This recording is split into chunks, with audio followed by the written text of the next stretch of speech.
So Joe, when you are working for a company, you can be yourself and you don't necessarily have to stand behind the company's values, brands. I mean, you're your own person. As a solopreneur, your brand and yourself are synonymous. You are a personal brand. You're a one-person business that represents your company. And it's important to really lean into that as a way to differentiate yourself from other competitors in your space. And so when you jump into the world of solopreneurship, have in the back of your mind, what makes you special? What makes you unique? Your personal brand is not your logo. It's not your color scheme. It is your unique selling point. And I think it is so important to have that in the back of your mind when you go solo. Joe, what do you think? Well, I agree with everything that you've said, especially the part about not just being a logo or a tagline kind of thing, because that's what we think about with branding, right? Colors and logos. And it really, I mean, to me, it's your story, right? It's about your story. And I think that for most people, creating a personal brand is a process that is ongoing, right? You're not the same person you were 10 years ago, right? You've learned things, you've changed. I mean, we usually don't change completely 180 degrees, but you grow and your brand can grow as well. And for myself, I mean, I'm coming at this with the perspective of saying, hey, solopreneurship is awesome for the right people.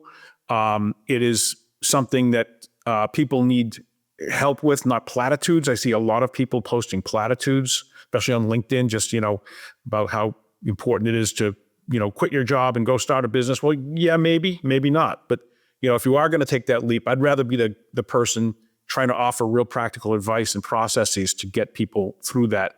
And I think, the gray hair is part of my personal brand at this point. Yeah, he's been around a while. He's done it for a while.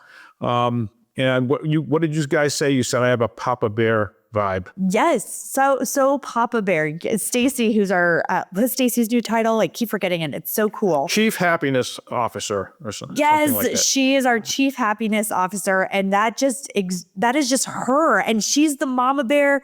You're the Papa Bear. You both just give like warm hug vibes well, as your personal brand. Good. I think I'm the bubbly millennial giggly person. But again, I mean, I'm the kind of the person that's been through starting a bunch of businesses. I failed once, been successful a few times.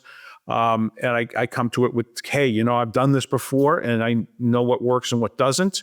You have the marketing experience, come at it and say, hey, if you have questions about marketing, I can help you. And so really kind of, focusing in on those things that we're good at, focusing on certain people, being solopreneurs, those kinds of things, are the kinds of ingredients of a personal brand, right? Who you are and what you do and who you help. I'm so happy you said that I'm the marketing person because I've never used that as my brand. Because marketing, like as my unique selling point, because marketers, the guy next door is a marketer, the guy over there is a marketer. Everybody is a marketer. I hear this with coaches, consultants. It's like there's so many people doing what you're doing, or for a lot of people, there's a lot of competition.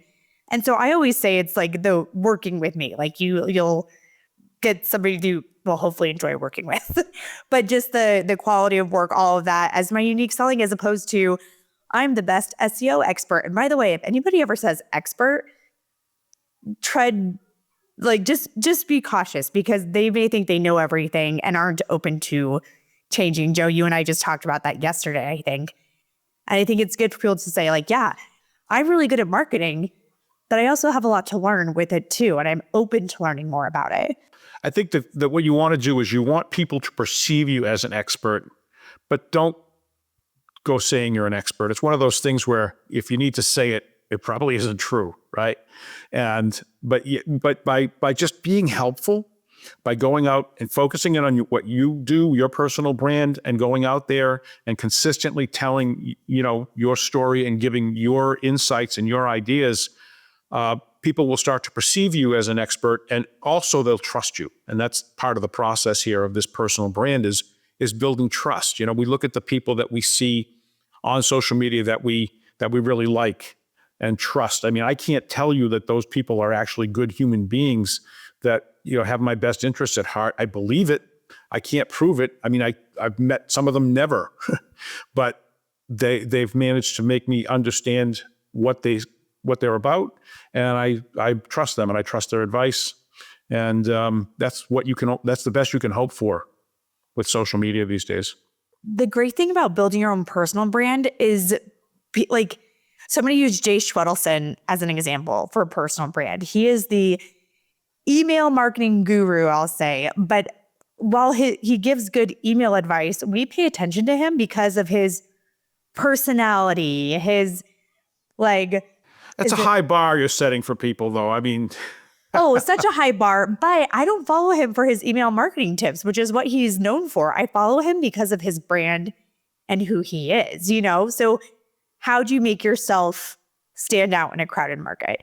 I think he's just a good example of a personal brand. Yeah, I mean, some people, if you've got a great personality, you definitely want to play into that. Like somebody like me, that's not going to be my strategies, like playing into my amazing personality. I think I'm better off just trying to be nice and helpful and occasionally snarky. But it's Papa Bear. But it's just, with somebody like Jay, who's got this big personality, sure, do it. He has a following. He's probably got people interested in email marketing that weren't interested before because they just liked his jokes. He's also interestingly self-effacing, which usually doesn't work that well for business and personal branding, but he's somehow worked that in. But don't do that. I wouldn't try to copy Jay Schwedelson because I think 99% of everybody would fail miserably if they tried to use his strategy. But there are other people. Another example, Tamsin Webster. The Red Thread, and she's built a personal brand just around being insightful and just this kind of calm expert in this field of kind of telling your story in a way that gets noticed. And that's something that a lot of people can be good at, is just focusing in on what you're good at and talking about that and explaining it to people in a way that they understand. So I would definitely think that somebody like Tamsin Webster would be a better person to try to be inspired by than Jay Schwedelson, unless you happen to be a stand-up comedian by nature, which you are. So maybe you can do it. Maybe that's why I'm drawn to him. Well, fair point, Joe. But moral of the story, find out what makes you you and let that shine and let that be your personal brand. What makes you you? What are you good at? What can you share with the world, and how can you help others, and turn that into a brand, and you'll be set. So that's what we have this week. Thank you so much for tuning in. As always, we would love that 5-star review. Please subscribe on your favorite podcast platform, including YouTube, and we will see you next time on The Aspiring Solopreneur.